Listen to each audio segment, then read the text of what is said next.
Salve, salve, meu amigo concurseiro.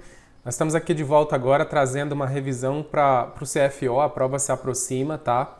As datas aí, as duas datas, né, se aproximam aí, mas a gente já está preparando aqui uma revisão para você, justamente para deixar você mais alinhado ali com as possibilidades aí que a prova poderá trazer, que a banca, né, Quadrix, poderá trazer para vocês. Eu vou fazer uma análise rápida aqui desse concurso, tá? Essa revisão ela vai ser voltada para o cargo que provavelmente vai ter mais vagas, então a demanda normalmente é maior para o técnico administrativo.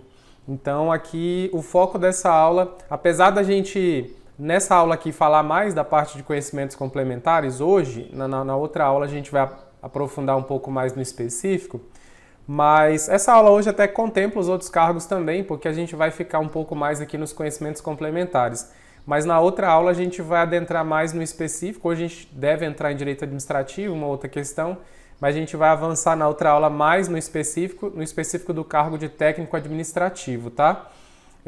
Mas essa aula hoje aqui contempla todos os cargos, de certa forma vai contemplar todos os cargos ali.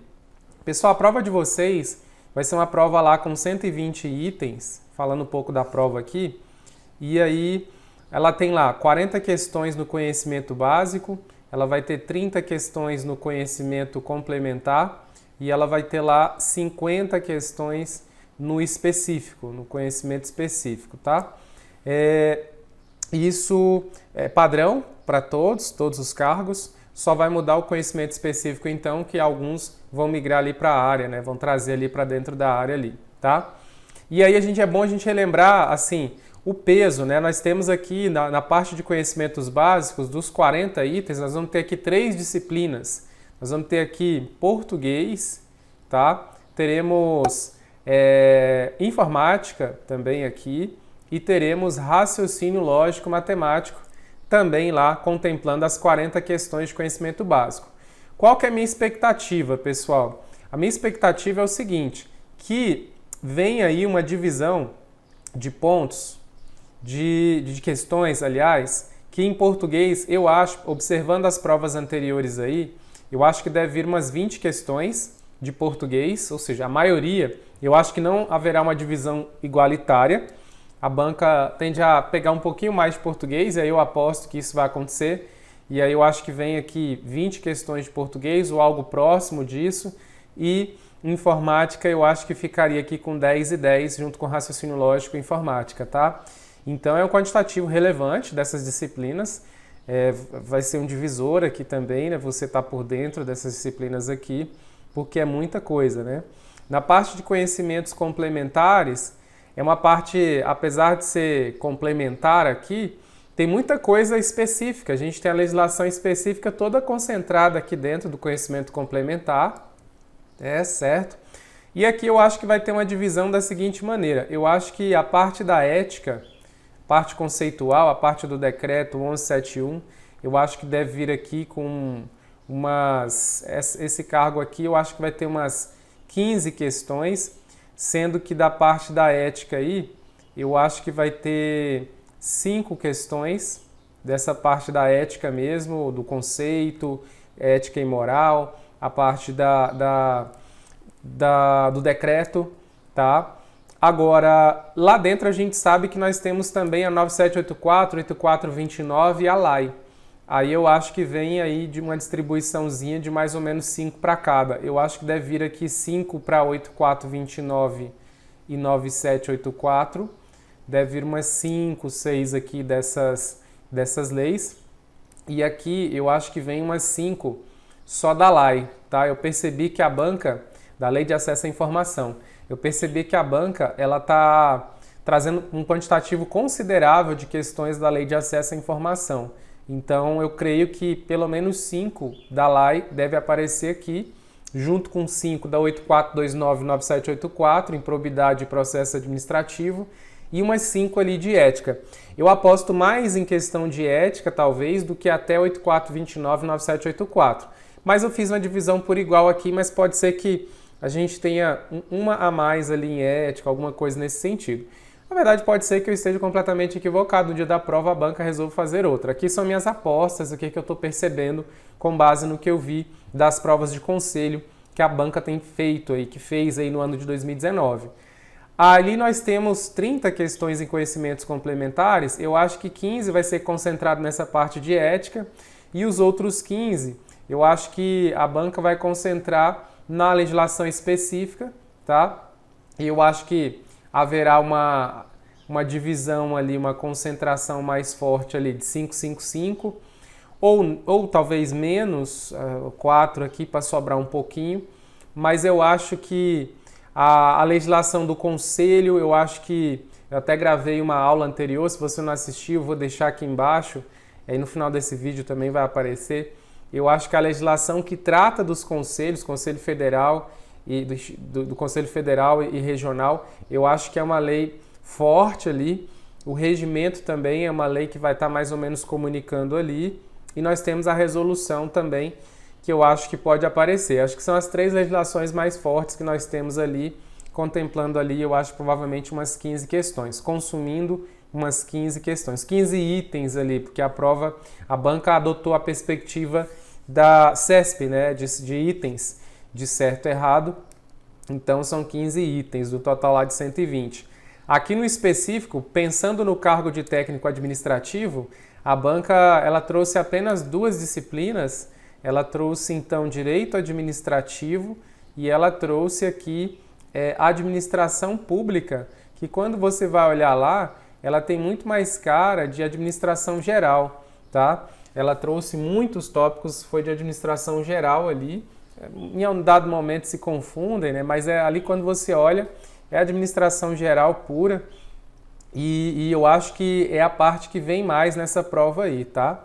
A banca pode adotar o modelo aqui de trazer 25 de cada, 25 de direito administrativo e 25 de administração pública, mas eu acho que ela pode adotar o modelo 20-30, tá? 20 de direito administrativo e 30 de administração pública, por conta do cargo, é a parte que mais está associada ali, talvez, ao desempenho do cargo ali.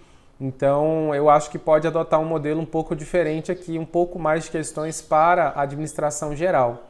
E é um conteúdo maior, conteúdo muito extenso, eu acho que pode ser que venha mais questões ali, tá?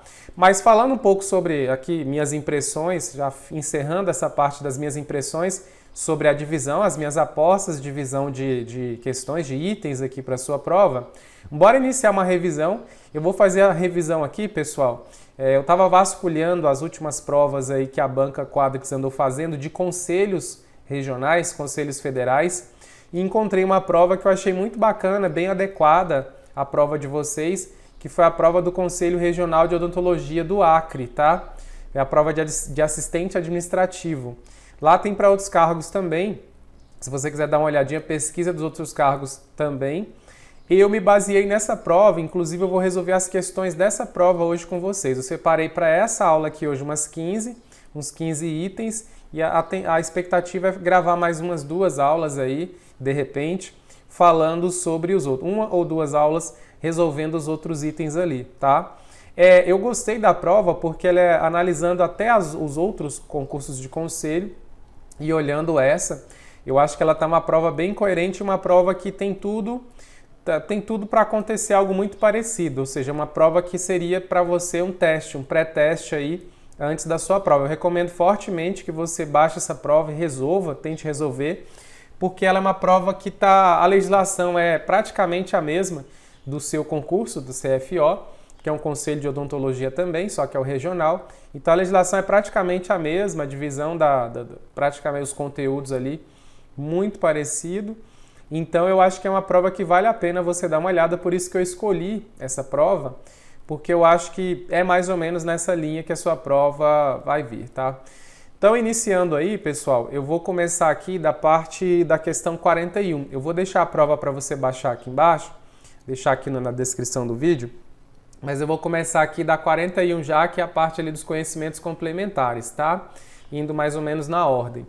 Então, a questão 41, antes do item 41, ele fala, com base no decreto 1171. Então, aqui a gente vai falar da ética no serviço público, né?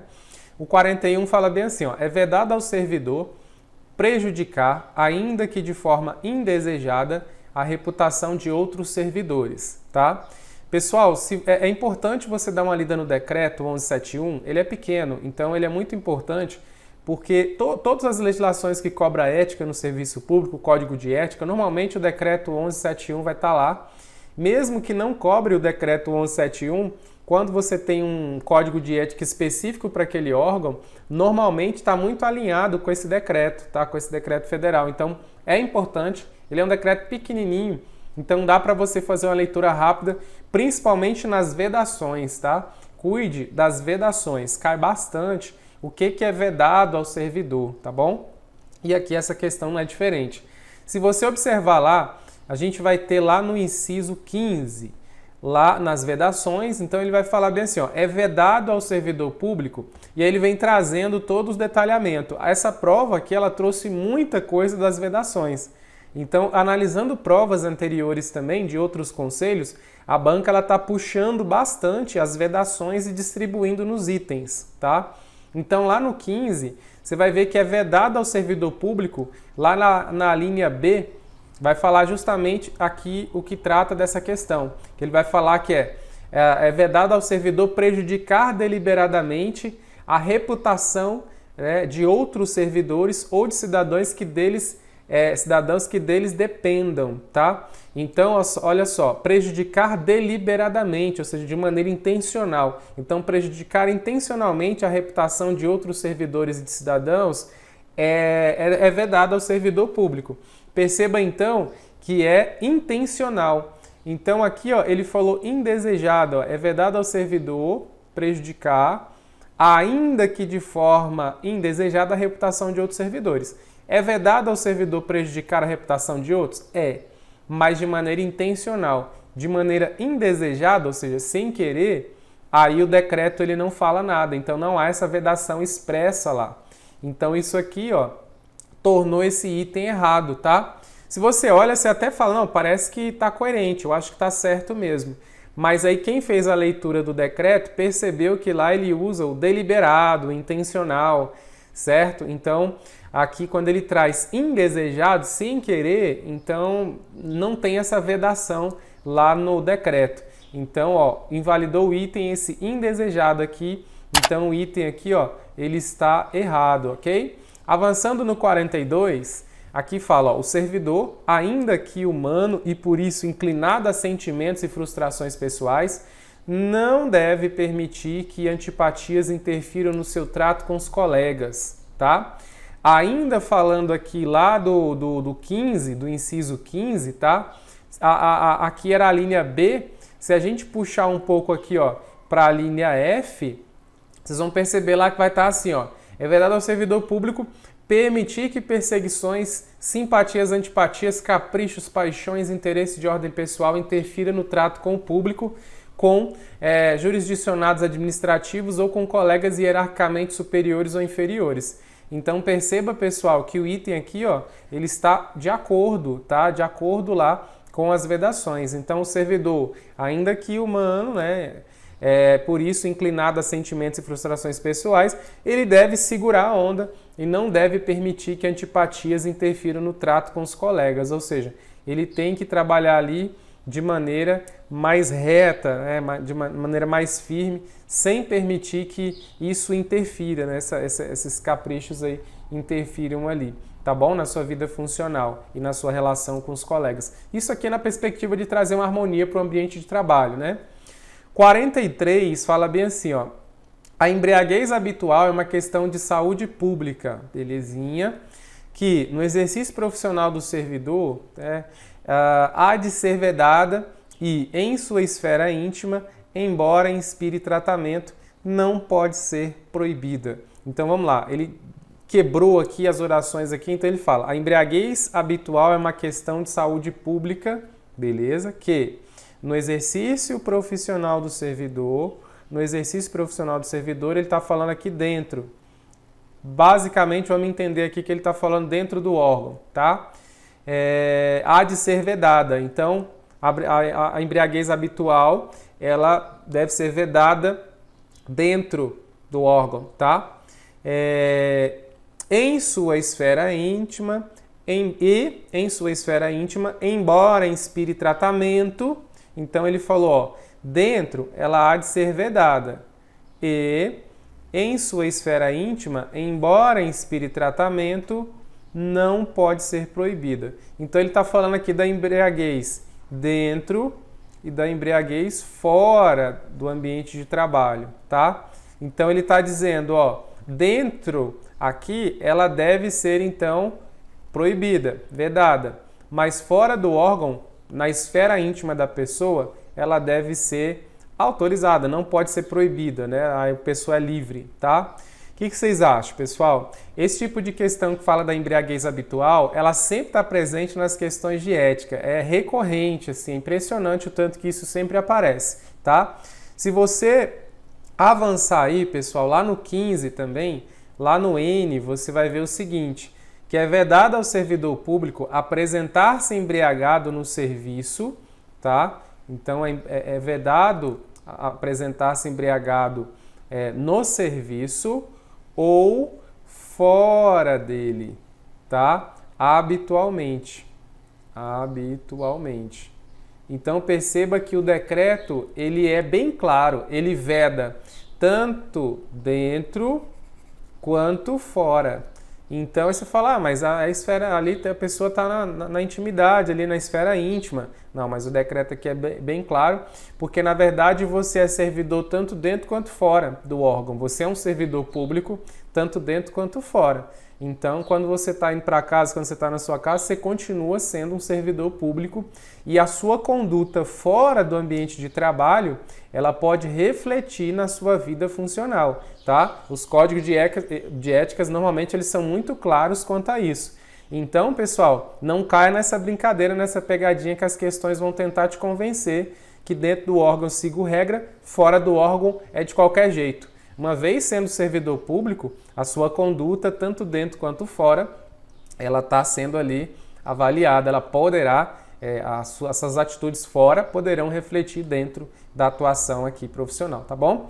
Então, pessoal, esse item aqui, ó, esse 43, ele vai estar errado quando ele fala que não pode ser proibida aqui, ó, na esfera íntima. E pode sim ser proibida na esfera íntima, ok? Avançando aí, pessoal, mais duas questões, dois itens aqui, 44 e 45, ele fala bem assim, ó, as comissões de ética, então a questão que fala de comissão de ética, lá no decreto está na parte final, tá? Parte final que trata das comissões de ética, devem ser criadas obrigatoriamente no âmbito da administração direta, sendo facultativa instituição na administração indireta. Pessoal, é impressionante como isso aqui também é recorrente, tá? Tanto o código de ética, quem deve seguir o código de ética, tanto, consequentemente, as comissões de ética, isso aqui, pessoal, vai estar tanto na administração direta quanto na administração indireta, tá? E aqui, na administração indireta, apesar do decreto falar que é autárquica e fundacional, tome cuidado porque se você tem uma sociedade de economia mista e uma empresa pública, ela também vai estar sujeito ali ao alinhamento com os códigos de ética, tá?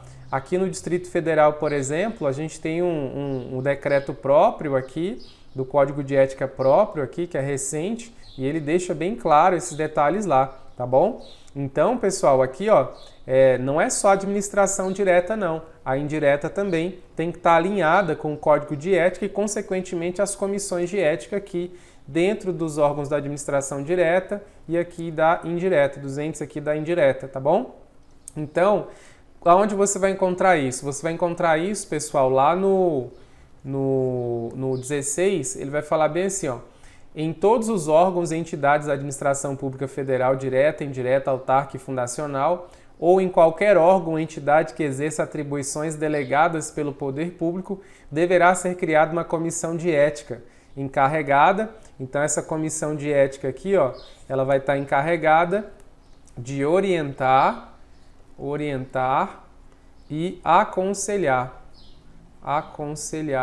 sobre a ética profissional do servidor no tratamento com as pessoas e com o patrimônio público, competindo-lhe concretamente a imputação ou procedimento suscetível de censura, tá?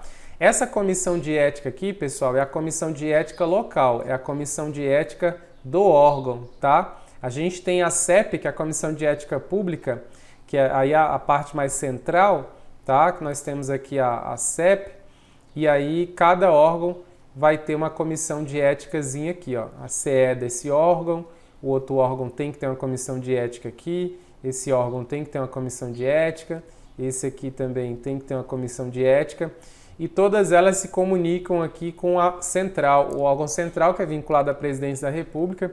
Então, assim, essa comissão de ética central, ela vai dirimir dúvidas ali, receber os relatórios de cada comissão de ética dessa, mas a função dessas aqui, ó, é justamente aproximar o código de ética dentro desse órgão. Então, essa aqui vai aproximar o código de ética ali para que os servidores ali tenham, sejam orientados sobre a ética profissional, sobre a conduta profissional e que possam levar alguma demanda também localmente aqui. E aí essa comissão fará toda a apuração e tal. E a questão de verificar possíveis infrações. E lembrando que a sanção aqui, pessoal, é a censura, tá? Censura pública aqui. Essa censura, não há outro tipo de punição dentro do Código de Ética. Aqui a gente tem apenas a censura, tá? E a censura ela pode prejudicar o cara numa promoção, na vida funcional, a progressão na carreira, se ele for aqui enquadrado, né, com a censura. Então a função da comissão de ética é justamente orientar, aconselhar e recebendo alguma demanda, alguma denúncia, apurar, investigar, verificar ali e sinalizar e indicar a censura para a pessoa ali envolvida, sendo constatado ali a infração, tá? Então, muitas vezes, as questões de prova vão misturar isso aqui com a 84299784 e vai falar que o cara pode ser penalmente, civilmente processado, alguma coisa assim. Então, pelo Código de Ética, não. Mas a Comissão de Ética, ela pode encaminhar o relatório, ela percebendo que naquela situação envolvida ali do servidor, isso configura alguma coisa civil, alguma coisa na esfera externa aqui, fora da administrativa, né? Então penal, por exemplo, ela pode encaminhar isso para outros setores, outras autoridades, para poder eles verificarem o que fazer. Mas a comissão de ética aqui vai aplicar apenas somente de censura, tá? Ela não vai aplicar a pena aqui de demissão, de afastamento do servidor e tal, não.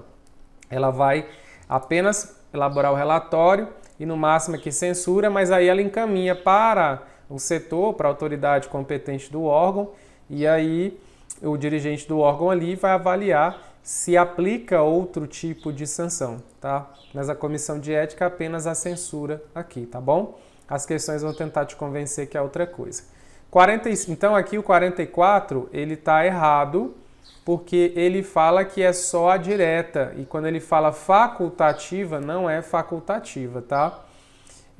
Aí, pessoal, o 45 vem e fala assim pra gente, ó, a fim de fundamentar promoções, compete às comissões de ética fornecer aos órgãos de execução do seu quadro de carreira dos servidores os registros de suas condutas. É exatamente o que eu expliquei aqui ao lado para vocês de como funciona mais ou menos as comissões de ética, tá? Elas têm então a função de orientar, aconselhar e observar, fazer registros ali na ficha funcional do servidor e tal. Isso para fomentar a questão das promoções e por aí vai. Então, esse 45 nosso, pessoal, ele tá certinho, tá? Então, a fim de fundamentar promoções, compete à comissão de ética fornecer a órgãos de execução do quadro de carreira dos servidores os registros de suas condutas.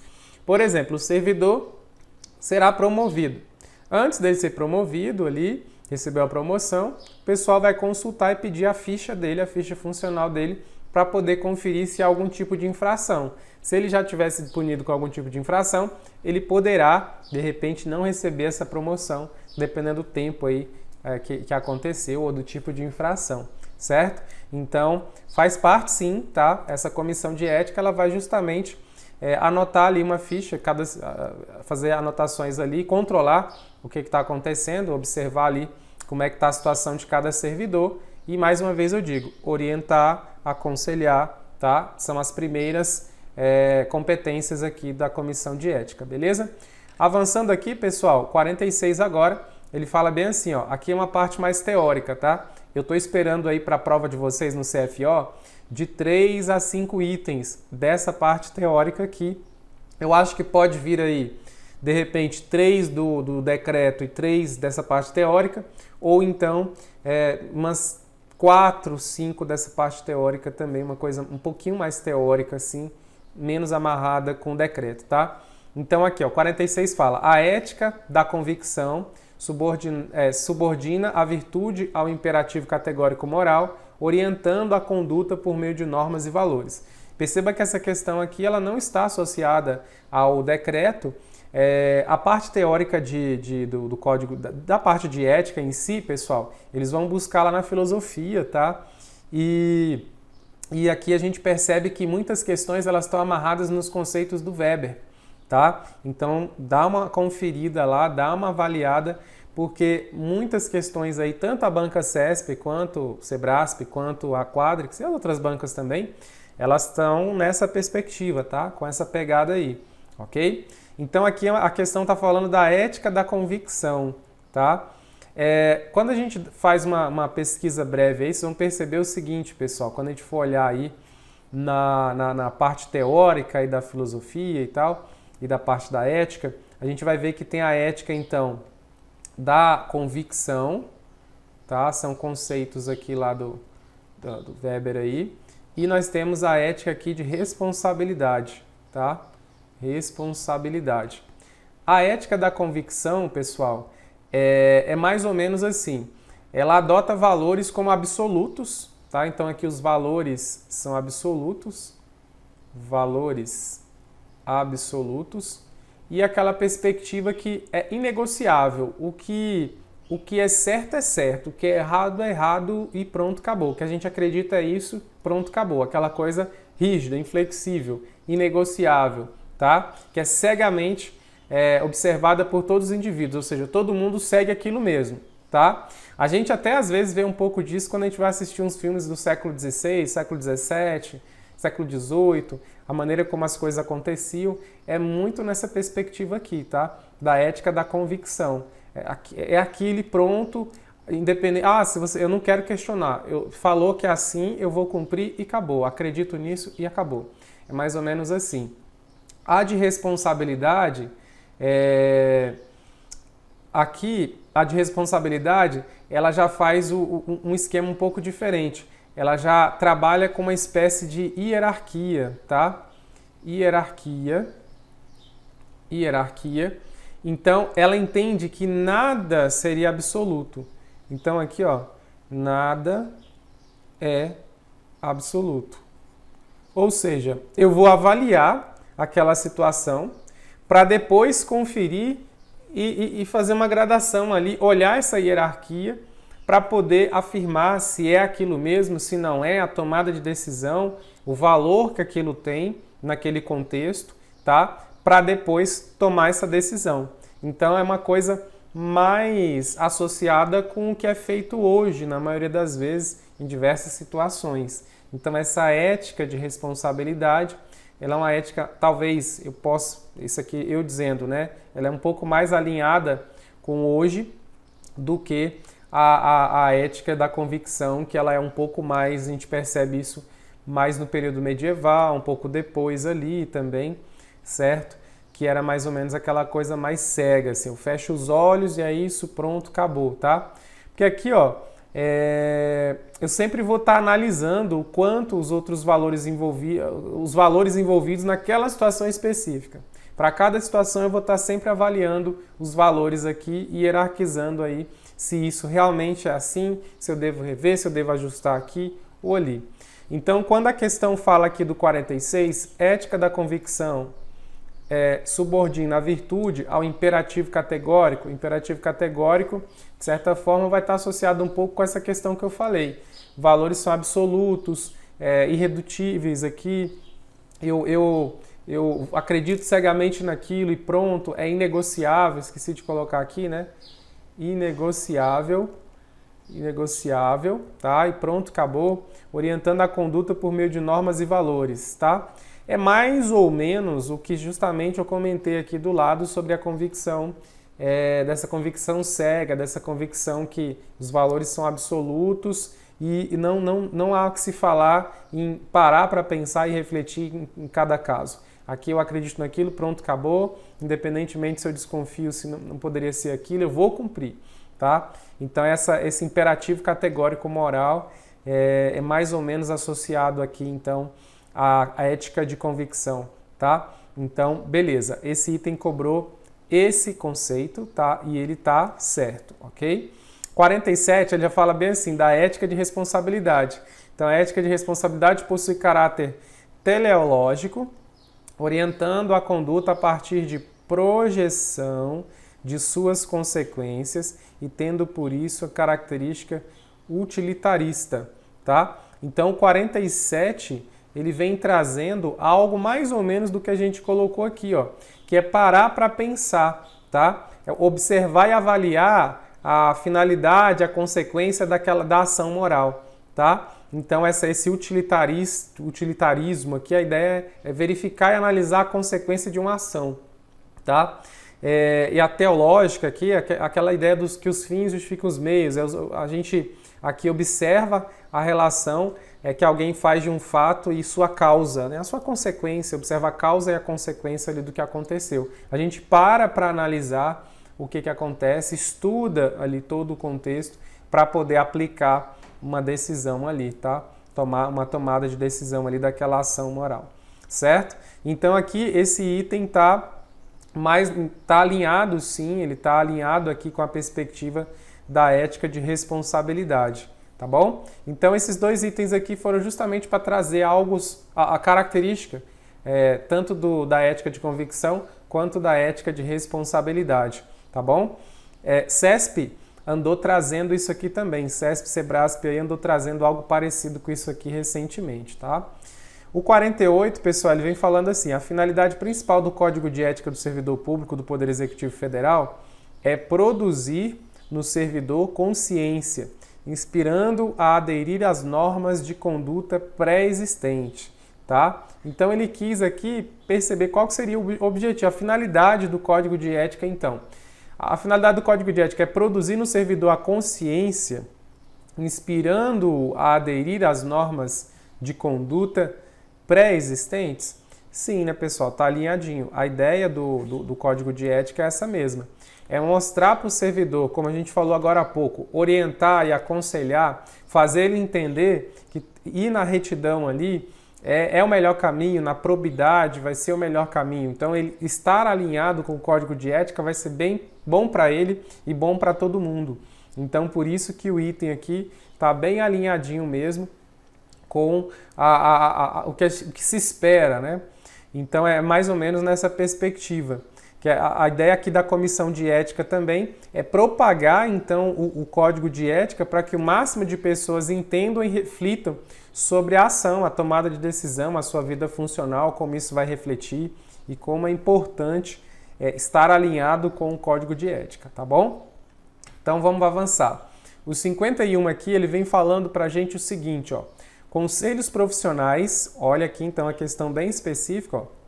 Conselhos profissionais, mesmo que recebam recursos públicos, não estão obrigados a se submeter à Lei 12.527 de 2011, que é a LAI, né? A Lei de Acesso à Informação, né? Uma vez que possui natureza especial. Então perceba, nós vimos lá na legislação específica nossa, na aula anterior, nós falamos que os conselhos, o Conselho Federal com os conselhos regionais, eles formam a autarquia federal ali. Então, a gente tem, pessoal, aqui que os conselhos profissionais, mesmo que recebam recursos públicos, não estão submetidos, então ele está falando que não estão submetidos, não estão obrigados a submeter à Lei de Acesso à Informação porque possuem natureza especial. Negativo, né? Todo mundo, todos os setores, todos os órgãos, fundações, a empresa pública, a sociedade de economia mista, da administração direta e indireta, as entidades controladas do União, Estado, DF, município, todas elas têm que estar alinhadas tanto na perspectiva ética quanto na perspectiva aqui do acesso à informação, tá? Da LAI. tá? Porque isso aqui não é por conta... Ah, então tal órgão, ele tem que seguir as regras de acesso à informação para a pessoa, para o público, e o outro órgão, só porque tem natureza especial, não tem que obedecer. Então não há essa hierarquia aqui do órgão em relação a prestar informações. Inclusive, todo site que você entra que é governamental vai ter que ter um espaço lá do acesso à informação, de questão de transparência, na perspectiva de transparência. Isso, pessoal, é para facilitar uma coisa que se chama controle social. A gente está vendo isso aqui, por exemplo, no item 52. Esse controle social, a lei, ela surge justamente para alinhar essa questão e expandir a possibilidade do cidadão exercer o controle social sobre o Estado, sobre a administração pública. Então, por isso que quando a questão vem, o item vem falar que, não, o Conselho, por exemplo, o Conselho Federal de Odontologia, pelo fato dele ser o Conselho ali federal, ele está ali observando os conselhos regionais, ele não precisa seguir a lei de acesso à informação, mas os regionais precisam. Negativo. Nenhum tipo de órgão aí governamental ele pode se eximir aqui de seguir a lei de acesso à informação. É todo mundo, todo o serviço público tem que seguir. Pronto, acabou, tá? É uma lei que pega todo mundo, ok? Se você observar isso, logo no primeiro parágrafo, no primeiro artigo, aliás, no parágrafo único, ela já fala quem está subordinado à lei de acesso à informação. Então ela vai trazer todo o guarda-chuva ali e justamente ela fala que são os órgãos públicos da administração direta, tá? Poder Executivo, Legislativo, Corte de Contas, Judiciário, Ministério Público, as autarquias, fundações públicas, empresas públicas, Sociedade de Economia Mista, demais entidades controladas direta e indiretamente pela União, Estado, DF, Município. Então perceba que não escapou ninguém aqui. Tá todo mundo sob a ótica aqui da Lei 12.527, tá? Então esse item aqui, ó, ele tá errado pelo fato dele falar que elas não estão obrigadas a se submeter. Todo mundo vai ter que submeter, tá certo? Talvez tenha sido até uma tentativa de te convencer, mas aqui não caia nessa, tá bom? 52. O desenvolvimento do controle social da administração pública é uma das diretrizes que deve nortear o acesso à informação. Então perceba, o desenvolvimento do controle social da administração, controle social então é o controle que é exercido aqui, que a população, o povo, exerce essa questão de fiscalizar gastos exagerados de determinado órgão, ter acesso às movimentações, aos balanços, ter acesso às licitações, observar como é que está acontecendo lá as licitações, ou seja, ter acesso à publicação do extrato de licitação, ter acesso ali o órgão tal contratou a empresa tal para prestar tal serviço, quanto que foi gasto, tudo isso são espécies de controle social. É a gente perceber como cidadão como o nosso dinheiro está sendo gasto pelo Estado, pela administração pública, e a gente ter a possibilidade de acompanhar e intervir quando a gente percebe que está fugindo do anseio ali da coletividade, tá? Então é mais ou menos nesse sentido. Aqui ele coloca: o desenvolvimento do controle social da administração pública é uma das diretrizes que deve nortear o acesso à informação. Certíssimo, certíssimo, certíssimo, tá? É o conceito de controle social, basicamente, que ele trouxe aqui pra gente. É uma ideia do controle social e ele está muito alinhado mesmo, tá? O controle social efetivo, ele garante aí uma adequada gestão dos recursos públicos. Então esse controle social é justamente para tentar verificar de que maneira a gente pode atuar como cidadão para melhorar essa aplicação e gestão dos gastos públicos ali, da aplicação dos recursos públicos ali. Então o item aqui, ó, ele está certo, tá bom? 53. O agente público ou militar que se recusar a fornecer a informação requerida poderá ser responsabilizado por conduta ilícita. Aqui muita gente pode ter olhado e falado bem assim: bem, agente público, beleza, militar não, porque ficou na dúvida. Será que o militar sim? Porque o militar tem legislações próprias normalmente e tal. Será que ele também está aqui dentro desse guarda-chuva da LAI, da Lei de Acesso à Informação? Então aqui, pessoal, todo mundo, viu? Esse item 53, ele está bem alinhado lá com o artigo 32, tá? O artigo 32, ele fala bem assim, ó: constitui condutas ilícitas que ensejam responsabilidade do agente público ou militar, tá? Recusar-se a fornecer informações requeridas no termo dessa lei, retardar deliberadamente o fornecimento o fornecimento ou fornecê-lo intencionalmente de forma incorreta, incompleta ou imprecisa. Então, perceba que de maneira bem expressa, aqui o 53 ele traz isso aqui alinhado com o 32 da lei, tá bom? Então aqui o item ele está certinho, tá? Item correto. O 54 aqui, o último desse slide, ele fala, ó, o órgão ou entidade pública deverá autorizar ou conceder acesso imediato à informação disponível, sendo vedadas quaisquer exigências relativas aos motivos determinantes da solicitação de informações, tá? De informações de interesse público. Se as informações são de interesse público, pessoal, não tem que esse negócio de motivo determinante aqui, sendo vedada qualquer exigência, o órgão não pode ficar querendo exigir, atrapalhar demais a pessoa ter acesso à informação de interesse público, não, tá? Então, por isso que esse item 54, ele está correto, tá? Ele está nas vedações lá. Se você observar, a gente tem isso aqui lá no artigo número 10, que ele vai iniciar essa questão de que qualquer interessado poderá apresentar o pedido de acesso à informação aos órgãos e entidades, tá? Aí ele vem trazendo uma sequência de parágrafos lá, mas aí no início ele ainda fala, ó, por qualquer meio legítimo, devendo o pedido conter identificação do requerente e a especificação da informação requerida. Então ele não fala aqui de motivos determinantes da solicitação das informações, tá? Para poder ter acesso. E nos parágrafos ele ainda fala o seguinte, ó, para o acesso à informação de interesse público, a identificação do requerente não pode conter exigência que inviabilizem a solicitação, tá? E o parágrafo 2º ainda coloca, os órgãos e entidades do poder público devem viabilizar alternativa de encaminhamento de pedidos de acesso por meio de sítios oficiais da internet. Ou seja, não precisa nem ser pessoalmente. Aqui o órgão tem que viabilizar uma forma da pessoa fazer esse pedido de maneira pela internet, ou seja, para facilitar que a pessoa consiga essa informação, tá? Às vezes eu quero conferir se determinado órgão, quanto que ele está gastando na licitação tal lá, quanto que ele gastou na licitação X. Isso é uma informação de interesse público muitas vezes, porque eu estou aqui com uma suspeita que houve superfaturamento, que houve alguma coisa nesse sentido, e eu quero ter acesso ali a maiores detalhes. Então, informação de interesse público, tá? A gente tem muitas ONGs aí no Brasil que exercem esse controle social nos órgãos aí em nome da população. Muitas vezes a população não exerce por não saber utilizar os instrumentos adequados e nem saber que pode fazer isso, né?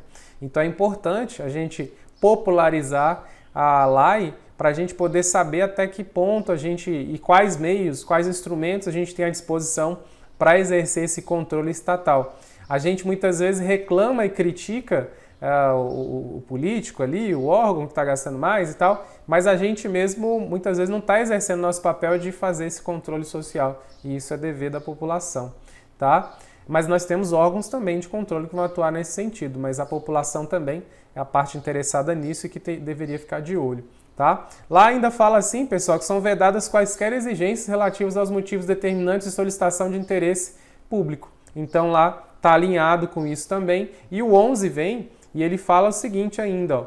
O 11 fala que o órgão ou entidade pública deverá autorizar ou conceder o acesso imediato à informação disponível.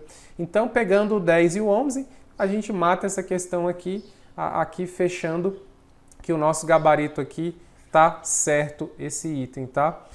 Avançando aqui para não enrolar demais vocês, o nosso último slide aqui dessa primeira parte de revisão, 56 fala: os princípios previstos na Constituição, tá, federal de legalidade, impessoalidade, moralidade, publicidade e eficiência, ou seja, o famoso LIMP, tá? Tá previsto lá no artigo 37 da Constituição, certo? Da Constituição Federal. Fala aqui, ó, legalidade, impessoalidade, moralidade, publicidade e eficiência deverão ser obedecidos pela administração direta. Então ele está falando que o LIMP aqui, ó, deve ser obedecido pela administração direta, ou seja, pela União, pelos estados e pelo Distrito Federal e pelos municípios. Contudo, é livre a administração indireta para perquirir ou não esses princípios. A ideia de ela ter a possibilidade de aderir ou não a esses princípios, ou seja, querer adotar ou não, seguir ou não esses princípios. Não tem, né, pessoal? O artigo 37 é tanto a administração direta quanto a administração indireta ali, tem que estar alinhadinha com os princípios constitucionais, tá? Então, quando ele fala que, contudo, é livre a administração indireta, ele já ferrou com tudo, porque todo mundo tem que estar aqui sob a ótica dos princípios constitucionais, ainda mais aqui o LIMP, né, que são os básicos ali. Lá no 37 vai estar falando administração pública direta, indireta ou fundacional de qualquer dos poderes dos estados, Distrito Federal e município obedecerá os princípios da legalidade, impessoalidade, moralidade, publicidade e também, aí ele vem descrevendo o restante lá, tá? Dos cargos, aquela coisa toda. Então fique esperto aqui, porque muitas vezes a questão vai falar bem assim, não, é só a administração direta que tem que seguir os princípios constitucionais. Ah, não, é só a União. Ou então ele vai falar que é só os municípios, é só. Então ele vai tentar colocar que é só um. Ah, não, é só a administração direta, a indireta não. É todo mundo aqui. Aí o 57, então o item aqui, ó, ele está errado, tá? Quando ele fala que a administração indireta tem a possibilidade de escolher aqui, não aderir. 57 fala, todos aqueles que a qualquer título executem uma função pública como representantes do Estado são considerados agentes públicos. Então aqui ele está trazendo o conceito de agentes públicos. Perceba que essa questão 56, ela está mais alinhada com o direito administrativo, tá? Então aqui a gente já está entrando no direito administrativo. Para o cargo, então, de técnico administrativo, aqui vai estar lá na parte específica já. Todos aqueles que a qualquer título executem uma função pública como representantes do Estado são considerados agentes públicos, desde que exista justa e devida remuneração pela função exercida. O que ele está dizendo aqui? Que os agentes públicos, ó, todos aqueles que executam a função pública como representantes do Estado são agentes públicos. Beleza. Desde que exista, então, para ser agente público, ele está dizendo aqui que desde que exista, então, justa e devida remuneração pela função pública. Pessoal, o item aqui está errado. Por quê? Porque nem todo agente público recebe remuneração.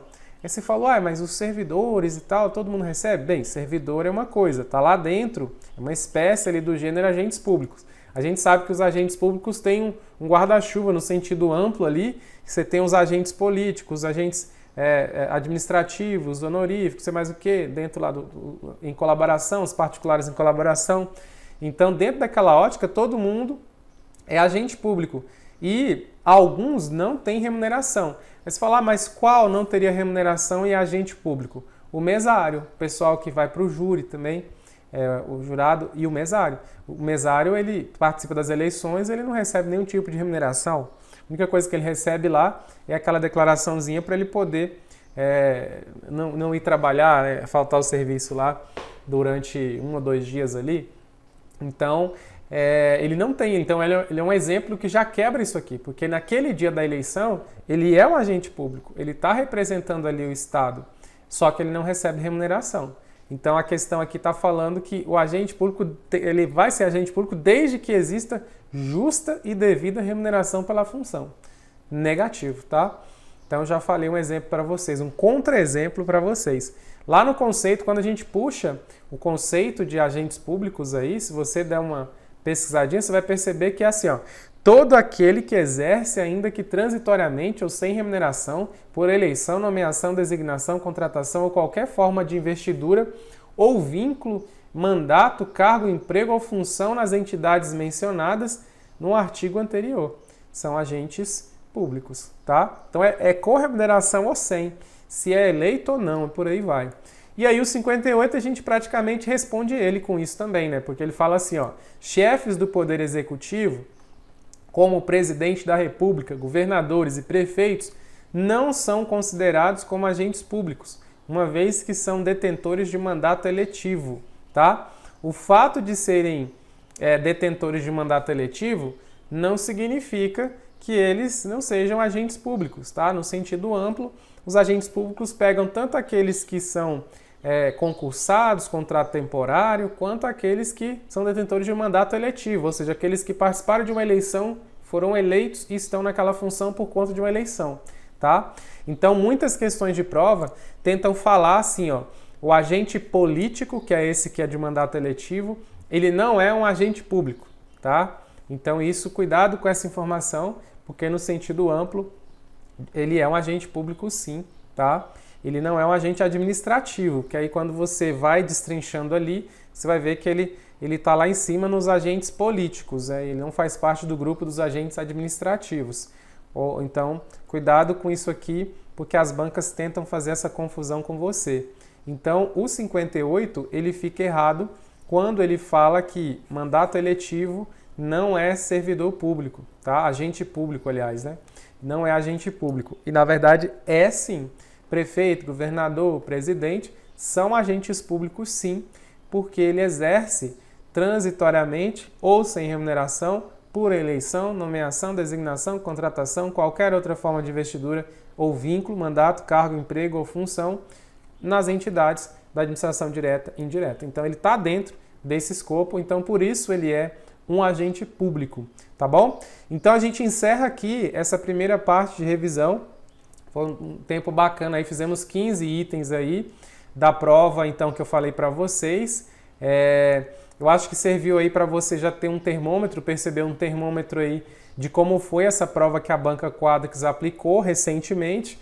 E aí, essa é uma perspectiva para o concurso do CFO, uma perspectiva de que é mais ou menos nesse caminho que a sua prova virá. Ou seja, a banca deve trazer algo nesse nível aqui. Não é um nível tão alto, não é um nível tão elevado assim de cobrança. Se a gente for observar outros concursos aí, até outras bancas mesmo, elas trazem, às vezes exageram, às vezes em alguns pontos. Aqui eu considero essa prova e as questões recentes da Quadrix como questões equilibradas, ou seja, questões dentro do conteúdo mesmo, não fugindo tanto assim, que é aquela ideia que você às vezes estuda, faz uma prova, acha que não tem nada a ver com o que você tinha estudado. Então aqui é uma prova assim que eu achei até coerente com o candidato que estudou ali. E também eu vi uma perspectiva de cobrar o máximo de coisas que o edital tá trazendo e não cobrar uma coisa só, 2 tópicos só, de um monte de tópicos que tem lá. Que isso às vezes é ruim porque o candidato estudou 12 tópicos de um determinado ponto ali do edital e a banca vem e cobra apenas um. Aí às vezes é sacanagem com o candidato, né, com o concurseiro ali que ralou tanto e aí você cobra apenas um tópico, é muito cruel. Então a banca ela até que está distribuindo um pouco, a gente vai ver que ela distribui um pouquinho ali. Às vezes ela não pega 100% dos tópicos, mas ela está pegando um pouco mais ali para tentar, eu acho, também trazer um pouco mais de justiça aí para os concurseiros, beleza? Então agradeço quem ficou até o final comigo aí. A gente pretende gravar mais 1 ou 2 aulões aí de revisão, pegando mais a parte específica, para a gente poder então te deixar mais tranquilo para essa prova. Beleza, pessoal? Obrigado aí pela participação, pelo apoio aí. E aí eu estou deixando a prova embaixo, quem quiser baixar a prova aí para poder dar uma treinada, fique à vontade. Valeu?